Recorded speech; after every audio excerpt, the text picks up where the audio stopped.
What's up, everybody? Welcome to another episode of BWT. I'm your host, Teddy, and today we'll be going over the two-game set between the Yankees and the Mets that happened in the Bronx. Subway Series, a chance to tie up the season series between the Yankees and the Mets. Let's get right into it. We got Quintana versus Luis Hill. In the bottom of the second, Gleyber Torres starts the scoring off with a solo home run to make it 1-0. In the top of the fifth, Lindor was hit by a pitch with the bases loaded to tie up the game at 1. In the top of the sixth, Jeff McNeil hits a two-run home run to make it 3-1. And then in the bottom of the sixth, Alex Verdugo hits an RBI double to make it 3-2. Yankees lose. Winning pitcher was Jose Quintana, going 5 innings, giving up 3 hits, 1 earned run, 5 walks, 6 strikeouts, 4.02 ERA on the year. Record 5-6. Luis Hill got the no decision, going 5 innings, giving up only 4 hits, 1 earned run, 1 walk, 6 strikeouts. His ERA on the year is a 3.10. The losing pitcher was Michael Tonkin, going 1 1/3, giving up 2 hits, 2 earned runs, no walks, 2 strikeouts, 2.77 ERA on the year, the record of 3-4. And Dykeman was able to get the save, going in an inning, giving up no hits, no earned runs, 1 walk, 1 strikeout, 5.10 ERA on the year, and it was his 4th save of the season. This game was disappointing to lose because we were in it, right?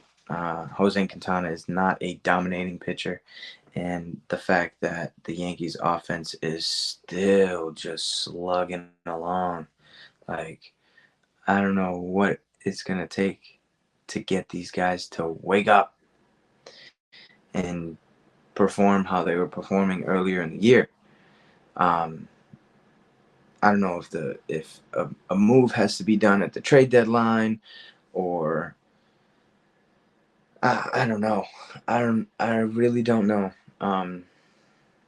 It's been tough to watch, because as a fan you expect your team to go out there and perform well, especially the Yankees with the lineup that they have, the expectations that come with being a New York Yankee, just in general. So this has been a very tough 3-4 weeks, of watching baseball, because I tune into every game, so I can give you guys these recaps. And yeah, it's been tough. It's been tough. Um, so Yankees lose game 1, go into game 2. Garrett Cole versus Sean Manaea. In the bottom of the first, Gleyber Torres hits a solo home run to make it 1-0. In the top of the third, Taylor hits a solo home run to make it 1-1. The bottom of the third, Juan Soto hits a solo home run to make it 2-1. In the top of the fourth, Pete Alonso hit a 2-run home run to make it 3-2. In the top of the fifth, the home run derby continues. Francisco Lindor hits a 2-run home run to make it 5-2. In the top of the sixth, Taylor hits an RBI single to make it 6-2. And then in the top of the eighth, all wheels came off. Mark Vientos hits a solo home run to make it 7-2. Taylor hits a fielder's choice for a run to make it 8-2. Lindor hits his second home run of the game. This one was a 3-run shot to make it 11-2. Mark Vientos hits a sac fly to make it 12-2. And then in the top of the ninth, Austin Wells hits an RBI single to make it 12-3. Yankees lose. They get swept in this 2-game set. Going back to when they played in Queens, their record against the Mets is now 0-4 on the season.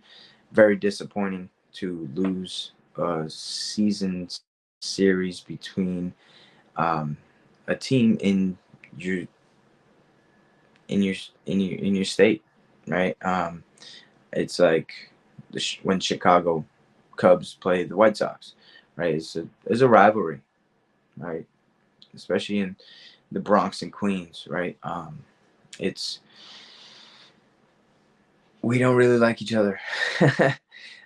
There were a couple of brawls that happened between fans, so that tells you everything that you need to know about how the fans feel about each other, just in general. The losing pitcher was Garrett Cole, going 5 2/3, giving up 8 hits, 6 earned runs, 2 walks, 4 strikeouts, with a 5.40 ERA on the year. Record 3-2. Manea gets a no decision, going 4 2/3, giving up 3 hits, 2 earned runs, 4 walks, 4 strikeouts, 3.74 ERA on the year. The winning pitcher was Adam Ottavino, going a third of an inning, giving up no hits, no earned runs, no walks, no strikeouts, 4.91 ERA on the season. Record goes to 2-2. I mean, this was a terrible game to watch. It was just very, very bad. Watching Francisco Lindor hit home runs the way that he was hitting them in this series was kind of annoying to watch because the Yankees have a young shortstop that is expected to do a lot, and seeing your crosstown rival have that success at that same position is heartbreaking, to say the least. Um, and Lindor is such a likable guy, right? Mr. Smile is his nickname. Um, he's good. He's really good. I believe he was snubbed in the All-Star game. So, I mean, he's taken off ever since going into that leadoff spot for the New York Mets, and the Mets have been going crazy since the whole Grimace era started when he threw out the first pitch. Um, so that's that. Yankees go into a series with their rival Boston Red Sox for the weekend, Friday, Saturday, Sunday in Boston, Fenway Park. We need to win the series. We need to win this series. Offense needs to wake up.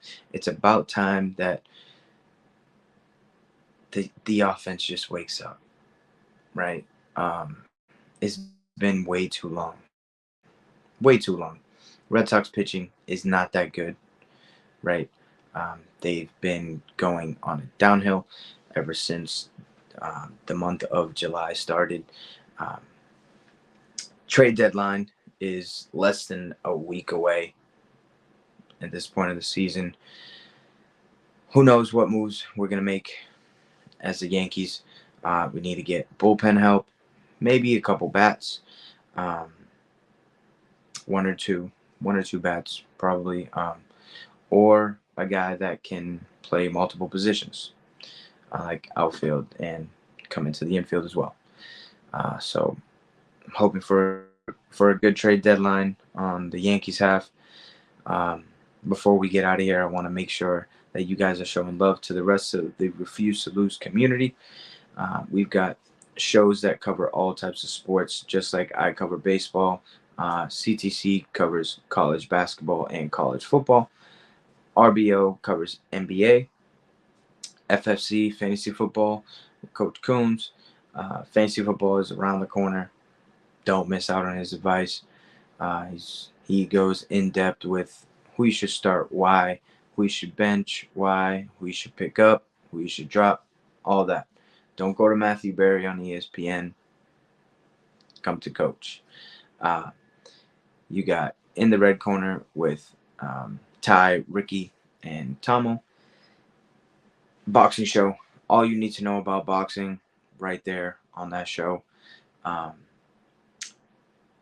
Dave's Doghouse gives you the highlights and the lowlights of the week in the sports world. Kings Talk with Joe Jordan, Sacramento Kings fan. He gives you everything that you need to know about the Sacramento Kings. And of course, the main show, Refuse to Lose. They cover everything. They are live Monday, Tuesday, Thursday, and Friday, 7 p.m. Eastern Standard Time. Make sure you guys tune in. If you're wondering where you can find these chats, not these chats, these shows, there will be a link in the bio for every one of the shows. Click on it, subscribe, don't miss another one.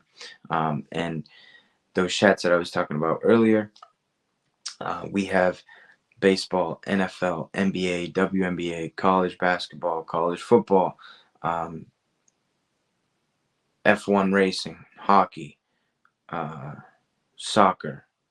There's there's there's uh, there's a chat for almost every sport. Um, Make sure you guys are clicking the link in the description to become a member, and you can join those chats. These chats are only on Instagram, so of course you have to have an Instagram account to access these chats. Once you hit the link to become a member, we'll reach out to you, get your information, add you in. Daily debates on just about everything. There's fans from every team in these chats, so it definitely gets interesting. I know the baseball one is starting to heat up because the playoffs they're approaching quickly, right? And these next 2 months or month and a half are going to be crucial for some teams. Is going to show us who's gonna who's gonna be playing in the postseason, and it's going to show us who's not going to be playing and who has the bragging rights in the chats and stuff like that. So make sure you guys are doing that. Appreciate all the love. Till next time, peace.